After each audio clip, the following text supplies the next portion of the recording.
Tak robíme PPho, 50 rokov starú hru bolkovú a prepracovali sme si ju na svoju aktualizovanú verziu s mojím dobrým tímom, s Daliborom, Maťom a Betty.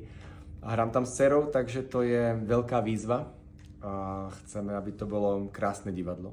Výtvarné, poetické, pantomimické, klaunské a asi aj dojemné. Myslím si, že bude z časti veselé a z časti dojemné. Takže by mal ten divák prejsť veľkou katarziou, veľkou očistou.